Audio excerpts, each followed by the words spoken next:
call to action. This has to be something that everyone takes seriously every day of the week. Why thousands were marching through downtown Toronto. You're watching Global Toronto. This is Global News at 11. Good evening and thank you for joining us. Unity is power and stop the hate. Calls for equality and change were heard throughout the streets of the city today as thousands marched for International Women's Day. And for many, today's march was much more than just one day, but rather a call for action. Here's Erica Vella with more. If you want justice, even in the blistering cold, we want freedom. We must resist. Rallying cries can be heard echoing through the downtown core. I mean, it is the times we're living in. People want to get out, they want to get involved, they want to make their voice heard. Their message is simple. It's about doing something together. That's what International Women's Day is all about. Now, International Women's Day took place on Wednesday, but today, hundreds of people gathered, bundled up in their mitts and hats, ready to march. I'm feeling just such this warmth from the crowd, and I'm so happy to be here, and I'm so excited. It's making me warm.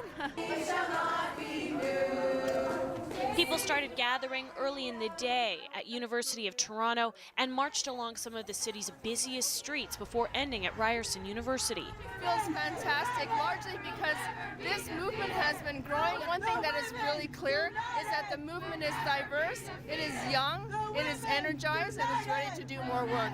Many say the message is more important now than ever before.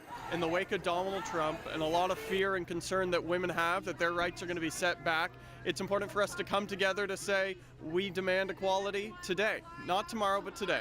It's bringing us together even tighter and stronger. People who normally wouldn't mobilize are now seeking ways to come together. I'm seeing more people here this year than I did in any other year. This can't be a hashtag. This can't be a one-time day event. But many attendees say the message needs to live on beyond Saturday's march. This has to be something that everyone takes seriously every day of the week so that we can actually see the change we need to have to empower young women. Erica Vella, Global News.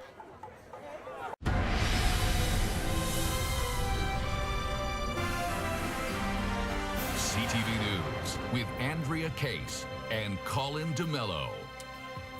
Good evening. We begin tonight with a major show of support in downtown Toronto. A sea of people filled the streets to celebrate and support women. This is Toronto's annual International Women's Day rally and march. Our Tracy Tong was at the event and joins us live with more. Tracy. Well, Andrea, this march has taken place for decades, and many of the issues remain the same year over year. But this year, organizers say they wanted to put a spotlight on racism and violence against women. If you want justice, raise your fist! With fists and signs in the air, thousands took over Toronto streets in the International Women's Day march. I shouldn't have to protest something that, I should just be given naturally anyway, which is respect and equality. Women's rights are under attack. What do we do? Unite, fight back! This year, the fight is focused on violence against women and what many are calling a wave of bigotry and racism. It's terrifying because especially after the election south of the border, we've seen an increased number of hate crimes with what happened in Quebec, women's hijabs being pulled off, pushed down the stairs, subway seats being spit on. The first International Women's Day was held in a handful of European countries in 1911. Canada followed suit in the 1970s, and the first Women's Day march in Toronto was held in 1978. Carolyn Egan attended the city's first march. In the papers back then, they were saying the women's movement is dead. Is there any need for feminism? And we felt there were so many critical issues that we had to get into the streets, whether abortion rights, violence against women, issues of poverty. This is just a small step in a journey of change and establishing safety in the society. And the journey starts at a young age. Women are equal to men. So even in the blistering cold, the masses marched 2 kilometers from U of T to Ryerson. You got rosy cheeks to prove it. Yes, and a little bit of frostbite, but that's okay. Well worth it. Kept warm by a fiery fight for change. Next year will be the 40th anniversary for Toronto's International Women's Day March. The organizers tell me they have big plans in store. Reporting live, I'm Tracy Tong. Andrea, back to you. Thank you.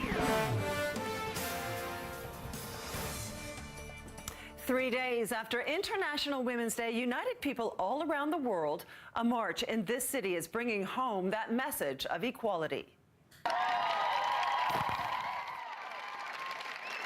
After a rally on the U of T campus, hundreds of women set out on foot with placards and banners to Ryerson University. Effigies of Donald Trump also appearing in the crowd. The U.S. president drawing controversy over allegations that he has mistreated women. Of the many themes arising today, one standing out was pay equity for both sexes. We haven't made huge strides in increasing the wages of women. Women are still making 72, 73, 74 cents on every dollar a man makes. But you know, for Aboriginal women and for women of color, that might be 50 cents for every dollar a man makes. So women cannot support their families. We cannot move ahead economically without equal pay for equal work. As women fight to close the pay gap, two co-workers have revealed how gender bias is another barrier women face in the workplace. As women march for equality today, one pair of freelance writers set out to expose sexism in the workplace. One man made a small change and he found out just how much sexism his female colleague experiences every day. I said we should do an experiment and see if it's really different. So we did. And he was blown away by the results. Nicole Hallberg and Martin Schneider were working for a resume writing company in 2014 when they decided to switch their names on outgoing emails to clients for 2 weeks. I was in hell, recounted Schneider on Twitter this week, sharing the story for International Women's Day. Everything I asked or suggested was questioned. Clients I could do in my sleep were condescending. One asked if I was single. Meanwhile, Nicole had the most productive week of her career. I realized the reason she took longer is because she had to convince clients to respect her. For Marty, like I said, he was shocked. He said, in his words, I had this invisible advantage that I never knew about. But for Hallberg, this was just one way to show how women like her constantly deal with sexism at work. How often they interrupted and talked over me when we were all talking as a group. How often they ignored what I said. How often someone else would suggest the same thing I had said and suddenly it's a great idea.